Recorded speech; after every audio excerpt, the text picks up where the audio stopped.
Perspective is a funny thing. From 400 feet up, the world makes sense. Everything has its place, its order, its rhythm. The rocks here at Horseman Center look like a masterpiece of stability, solid, ancient, and completely unshakable. From this height, you don't see the loose gravel. You don't see the heat waves or the rattlesnakes hiding in the shadows. You just see the grandeur. In our personal lives, we tend to view relationships through this same wide-angle lens. We see a couple's aerial view, the curated version they present to the world. We see the solid rock of their history, their home, and their social media posts. From this distance, it's so easy to judge. It's easy to say, they have it all figured out. Or even to feel a sense of envy because their terrain looks so much smoother than our own. But distance is deceptive. It has a way of smoothing over the jagged edges and filling in the cracks. In my work as a therapist, I've realized that most of us are walking around judging our insides, our messy, ground-level, complicated reality, by everyone else's outsides. We forget that even the most beautiful mountain range is made of sharp edges and steep drops when you're standing at the base. Today, I want to take you closer. I want to show you why the view from the top is often a lie, and why the most important work happens when you're flying just inches from the rock.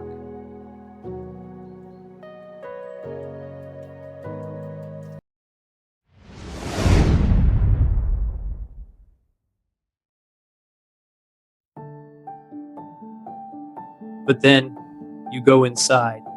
This is the FPV view. When you're flying close to the edge, the masterpiece disappears and the terrain takes over. Notice how the energy changes. Up high, the drone basically flies itself. You have GPS, you have altitude hold, you have safety nets. But down here between these rocks, every gust of wind matters. Every micro movement of the stick is a choice between staying on course or hitting a wall. This is what a relationship actually feels like when you're truly in it. It's not a static picture you can just set to hover. It's a high-speed, high-stakes navigation of two different worlds colliding. For someone with a history of abandonment, this view, this closeness, is inherently terrifying. In therapy, we call this the approach avoidance conflict. You want the beauty of the rocks, but the closer you get, the more your nervous system screams danger. When you're flying proximity, there's no room for error.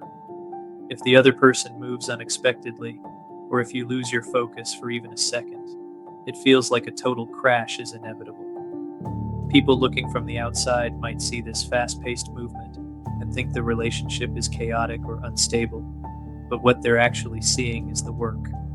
They're seeing two people who are brave enough to fly in the tight spots. You aren't crashing. You're just finally close enough to feel the friction. And in a relationship, if there's no friction, you're probably still flying too high to really be connected.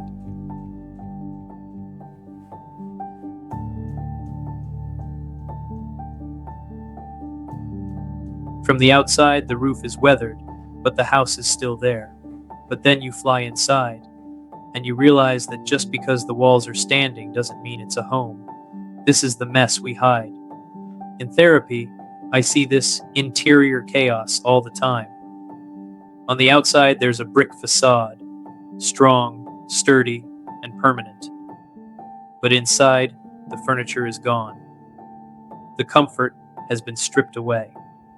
There's debris from the walls on the floor, remnants of past arguments, broken promises, and the dust of things left unsaid for too long. Look at the graffiti on these bricks. Those are the marks the world leaves on us when we leave our doors open. When we don't have a solid sense of self, or when a relationship lacks boundaries, other people's opinions and past traumas tag our inner walls with their own messages. We become a canvas for everyone else's junk. For someone struggling with abandonment, this room is a physical representation of their internal state. They've kept the brick walls up to survive, but inside they're navigating a wreck. They think, if I let someone in, they'll see the mess. They'll see that I'm broken. and they'll leave just like the people before them. So they keep the doors open to the wind and the vandals, but they keep them closed to intimacy. They live in a house that's standing, but it isn't serving its purpose anymore. It's not a sanctuary, it's just a shell.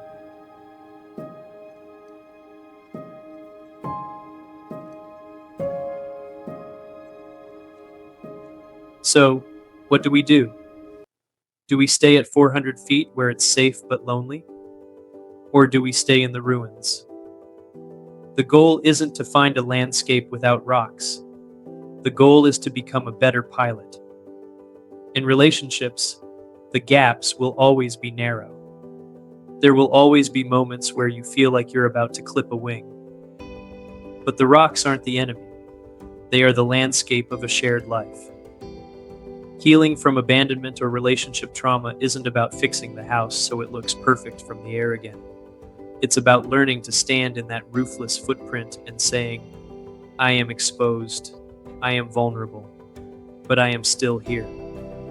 It's about realizing that a footprint tells you where someone stood, but it doesn't have to dictate where you're going next.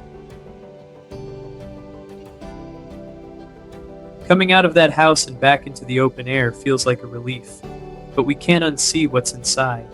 We know the mess is there. In therapy, we don't fix the ruins of the past by pretending they don't exist. We don't paint over the graffiti and call it a new house. We learn to fly with it. We learn that we can have a history of abandonment. We can have interior debris and broken walls, and still be capable of an incredible flight. The rocks at Horseman Center have been weathered for millions of years. They have cracks, they have jagged edges, and they've been beaten by the sun. But that's exactly what makes them beautiful to fly. A flat, perfect landscape would be boring. There would be no challenge, no skill, and no growth. The same is true for you. Your ruins don't disqualify you from having a beautiful relationship or a meaningful life. They are just part of the terrain. The goal isn't to be a perfect house. It's to be a brave pilot. It's to look at the mess, look at the rocks, and say, I'm going to fly anyway, because the view from above tells you where you are. But the courage to fly through the ruins is what tells you who you are. I'm Dr. Philip Focus with PFO Productions. Thanks for taking this flight with me today. If you've been feeling like a house in ruins lately, just remember, the walls are still standing and the sky is still open. Leave a comment, subscribe for more perspective, and I'll see you on the next one.